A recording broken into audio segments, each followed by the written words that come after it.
सर्वमंगल मांगल्ये शिवे सर्वार्थ साधके शरण्ये त्र्यंबके गौरी नारायणी नमोस्तुते।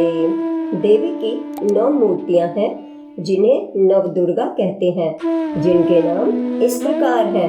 प्रथम शैलपुत्री, द्वितीय ब्रह्मचारिणी, तृतीय चंद्रघंटा, चतुर्थ कुष्मांडा, पंचम स्कंदमाता, षष्ठम कात्यायनी, सप्तमम कालरात्रि, अष्टमम महागौरी, नवमम सिद्धात्री।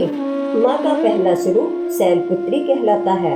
पर्वतराज हिमालय के घर पुत्री रूप में उत्पन्न होने के कारण इनका नाम शैलपुत्री पड़ा।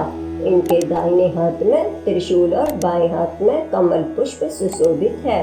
अपने पूर्व जन्म में प्रजापति दक्ष की कन्या के रूप में उत्पन्न हुई थी, तब इनका नाम सती था। इनका विवाह भगवान शंकर जी के साथ हुआ।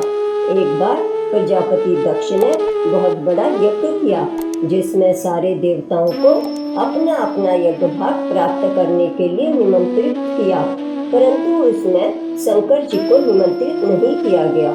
जब सती ने सुना उनके पिता के घर एक विशाल यज्ञ का आयोजन हो रहा है, उनका मन वहां जाने के लिए अधीर हो उठा। उन्होंने अपनी इच्छा शंकर जी को बताई।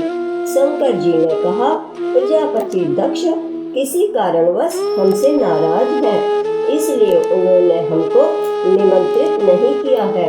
ऐसी स्थिति में तुम्हारा वहां जाना उचित नहीं है। शंकर जी ने सती को अनेक प्रकार समझाया, परंतु सती शंकर जी के समझाए को न समझ पाई और पिता के घर जाने के लिए हठ करने लगी। उनके प्रबल आग्रह के आगे शंकर जी ने उन्हें जाने की अनुमति दे दी। सती ने पिता के घर पहुंचकर देखा, कोई भी उनसे आदर और प्रेम के साथ बातचीत नहीं कर रहा है। सारे लोग मुंह फेरे हुए हैं। केवल उनकी माता ने स्नेह से उन्हें गले लगाया। बहनों की बातों में व्यंग और उपहास के भाव थे। परिजनों के इस व्यवहार से उसके मन को बहुत कलेश पहुंचा। उन्होंने ये भी देखा कि वहाँ भगवान शंकर जी के प्रति तिरस्कार का भाव भरा हुआ है। दक्ष ने उनके प्रति कुछ अपमानजनक बातें कही, पर जिन्हें सुनकर पार्वती को अत्यंत दुख पहुंचा।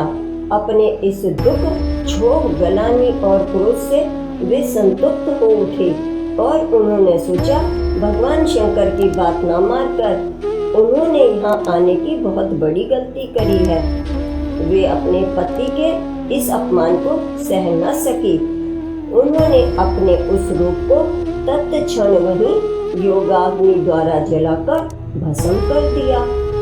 वज्रपात के समान इस दारुण घटना को सुनकर शंकर जी ने क्रुद्ध हो अपने गणों को भेजकर दक्ष के यज्ञ का पूर्णतः विध्वंस करा दिया।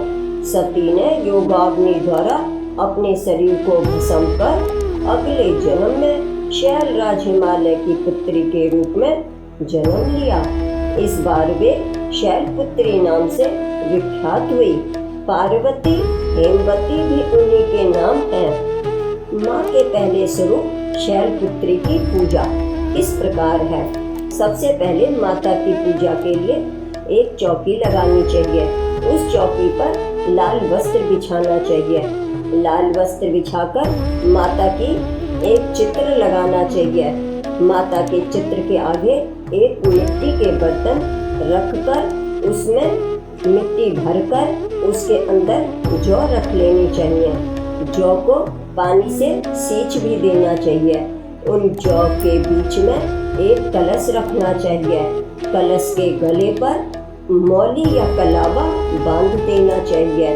कलश के अंदर गंगा जल, सुपारी, अक्षत, फूल, द्रव्य डाल देना चाहिए।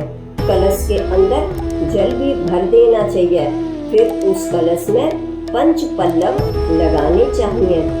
उसके बाद कलश के ऊपर लाल वस्त्र में नारियल बांधकर रख देना चाहिए। माता के आगे एक दीपक लगाना चाहिए। माता के चित्र पर माला, फूल भी लगाने चाहिए। तिलक भी लगाना चाहिए। माता को श्रृंगार का सामान भी जितना हो सके उतना अर्पित करना चाहिए। माता को भोग लगाना चाहिए। श्रद्धा से अनार केले जो उपलब्ध हो सके उनको चढ़ाना चाहिए। माता को समय देकर जितनी हो सके उतनी पूजा करनी चाहिए। श्रद्धा भक्ति माता की पूजा में अत्यधिक आवश्यक है। लौंग कपूर भी जलाना चाहिए, घंटी भी बजानी चाहिए, प्रसाद चढ़ाकर लोगों को बांटना चाहिए और खुद भी खाना चाहिए। माता की जय जयकार बोलनी चाहिए। हे माता आपकी सदा ही जय हो, हे माता आपकी सदा ही जय हो।